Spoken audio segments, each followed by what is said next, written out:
everybody, welcome back to another Pianostics video. Today we'll be looking at the first part of Franz Liszt's Funérailles, a work for solo piano that he dedicated to those who he lost in the uprising in Hungary in October of 1849. And that is the subtitle of this work. Funérailles comes from a set of 10 works for solo piano called Religious and Poetic Harmonies, including many other beautiful works written for solo piano. This is one of the first works I learned over 11 years ago. The first weekend I began school at Juilliard, I was diligently practicing this for my first lesson.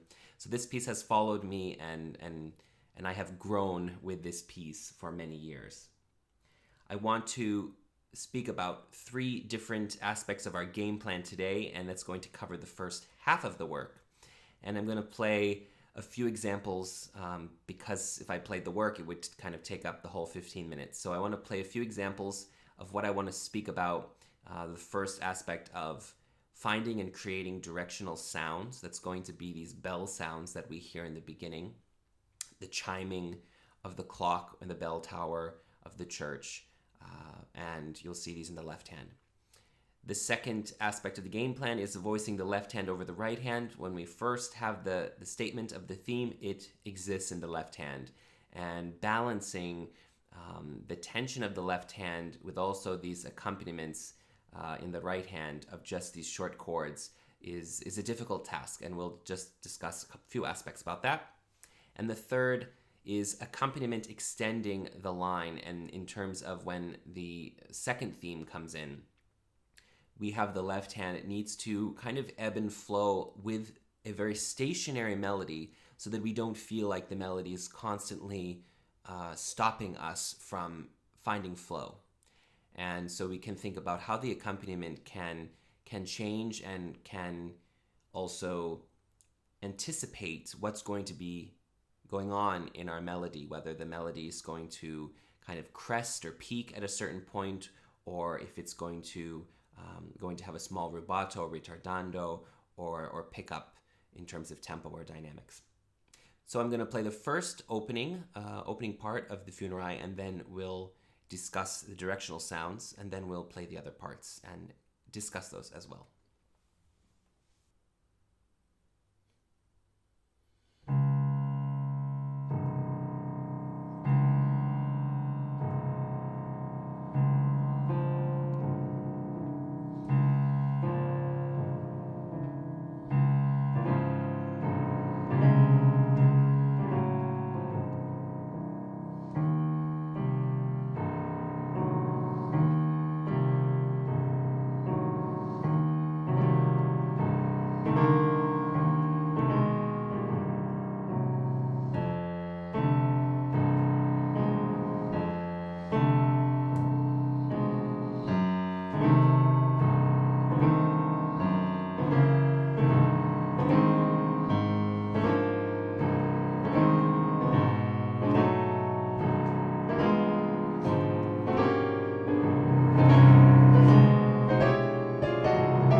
So this opening is long and very repetitive in terms of just the peaks and the crests of how we kind of build to this fortissimo marcatissimo.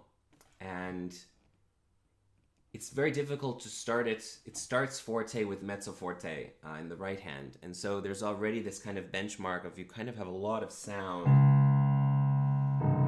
But in the shaping of these sounds, we need to have it almost, you hear the reverberation when you go to a church and you hear the bells. And you hear the reverb of the bells, and there is this kind of vibrato to the bells. We don't have this on piano. And so what I think about is that there has to be this kind of circular motion that the sound is continuing long after it's pressed. And the sounds are coming back quite often, so we don't have a problem that the sound is going away per se, but the direction of the sound is important for our shaping. And so I think the top D flat is more of the up sound, drum, and then the lower note, boom, is the falling sound. And so what I do here is I try to think of it actually just lifting off the key, not kind of avoiding the connection with the key, but lifting off after I press it as a launching pad. And then on this low note, which is not quite on the, if I play it an octave higher, and then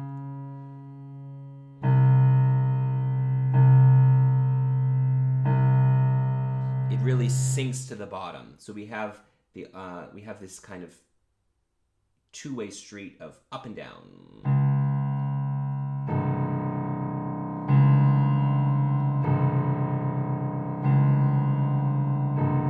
And then I have this kind of circular motion, up, down, up, down. And it's very similar in how the right hand affects the whole situation as well.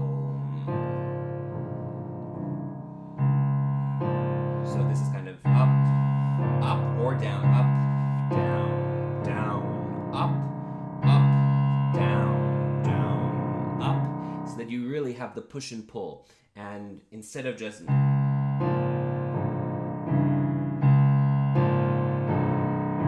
that sounds more like a lever going up and down. We don't have the thrust up and then also in the opposite direction. So thinking about where your hand is going and kind of not plucking, but coming down into the key and lifting up rather, and then sinking like our finger is going through the key to the bottom to the floor. And that's going to create directional sounds for us. And we can also do this with the tremolos as well. Up and down, up, down, up, down. So we really get the full idea there when we bring in the tremolos. The next idea on our game plan is voicing the left hand over the right hand, and that starts in our statement of the first phrase, marked pesante and also sottovoce. When we see what kind of sound we're going to produce in the left hand, it's going to inform us of what's going to be happening in the right hand with these chords. Dun, dun. We have tenuto and staccato. So if you think about what a little bit sticky, it's almost like a built-in marcato, but there's this kind of dull, for me, I feel like there's a dull pressure.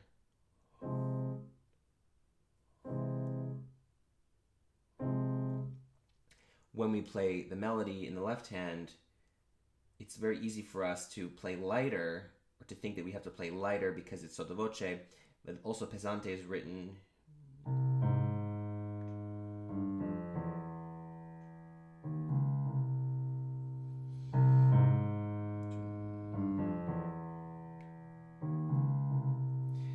I see the slur and I know that these notes have to be connected, and we've got the long notes accented.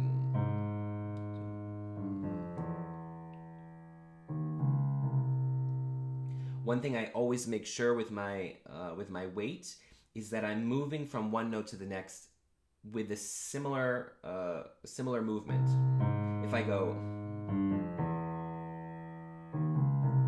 doesn't sound disconnected because I kind of wait, go, go. But if I think that I'm moving, no matter if the note is the dotted quarter note or if it's a 16th note, I'm trying to move very similarly.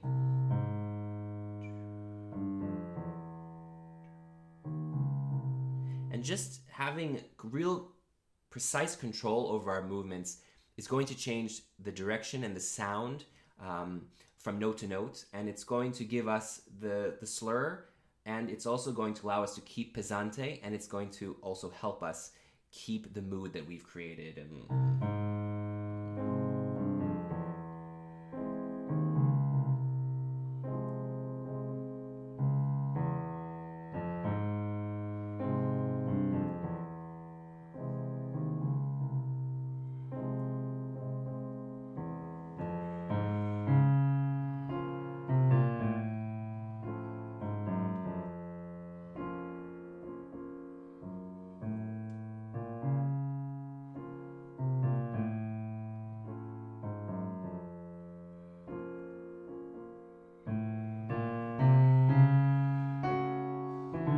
Not letting up at all with my left hand.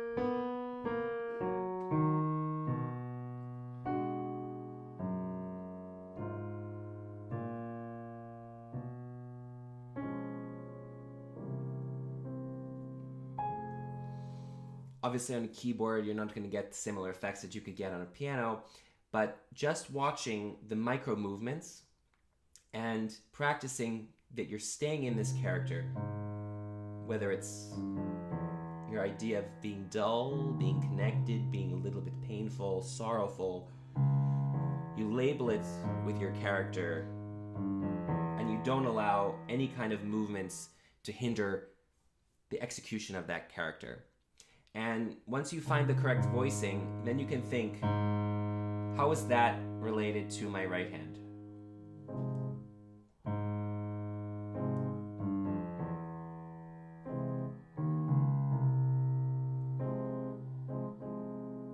And without pedal, it's an awkward chord to be even with. So I always suggest if you're doing something that's not as loud and it's accompaniment, play it a little bit stronger so that you really feel that you can sing into the notes. And then when you add in the left hand, you can start playing lighter and lighter. Lighter and lighter.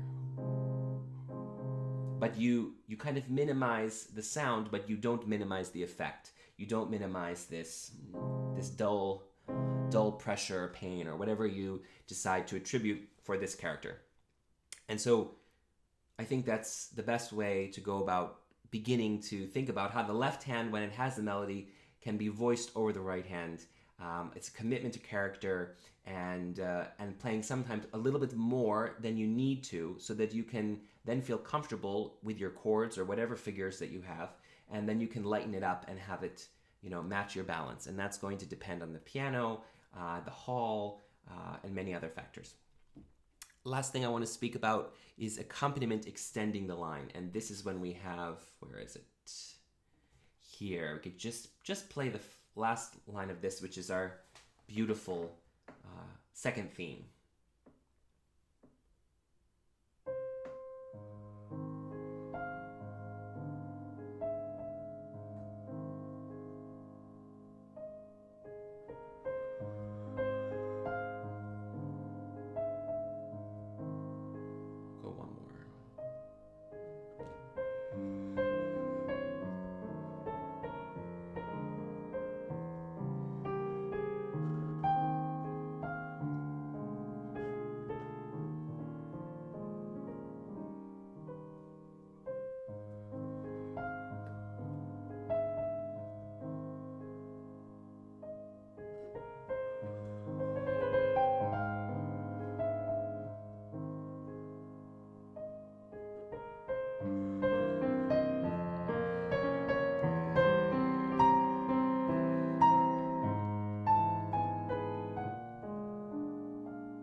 So in this beautiful theme, I think the left hand, which is the accompaniment, drives forward the melody, and the forward movement is coming from the accompaniment much more than it's coming from the melody. We always have these long notes, that hinder the melody. That we have these,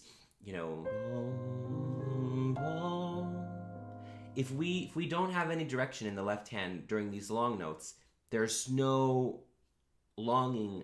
We don't really feel the tension that we need to resolve this.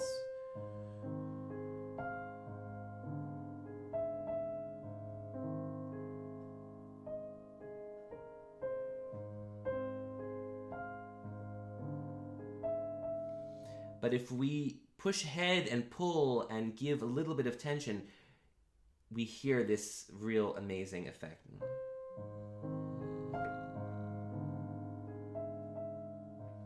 Which makes it that much sweeter. And then we have the next time with the hairpin.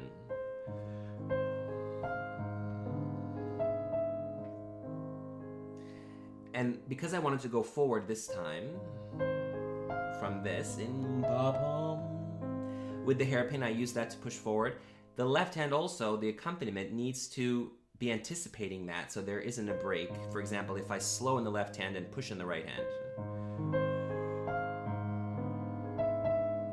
it's completely, not on the same page. Now I'm pushing together. So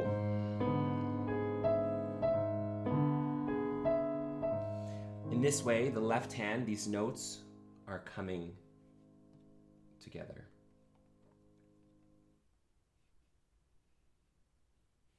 And same thing with here. So the bridge is this way. There are also many ways you can play this. For me, I was playing this a little bit more even because this, for me, is kind of a discovery passage of four measures. Not much happening. We're examining more of the left hand, the changes in harmony.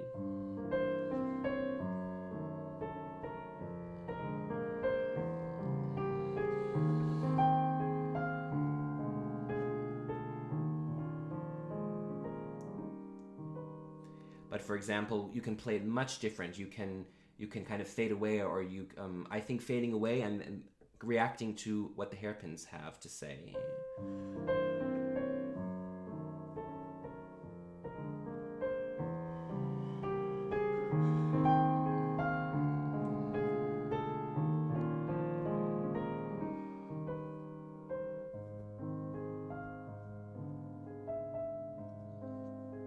Another thing that's a little bit dangerous is this eighth rest when we have the theme coming back. We always have a small break, and the moment that we hear two entries, dum and then bum,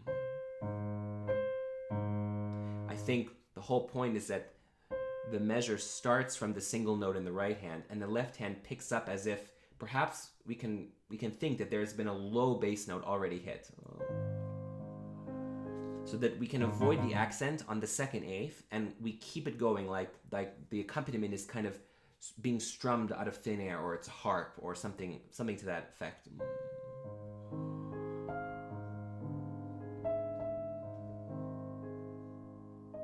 It sounds very beautiful in the right hand if we put all of our efforts in phrasing and having wonderful sound in the right hand. But if the left hand is not matching to what we need, it's almost like we have our singer in the right hand and we have a piano accompaniment or collaboration between pianist and singer, but we're doing it with just our left and right hand. And so we require this ultra sensitivity. And a lot of times the singer has just one note that they're staying on for a while, and they need the piano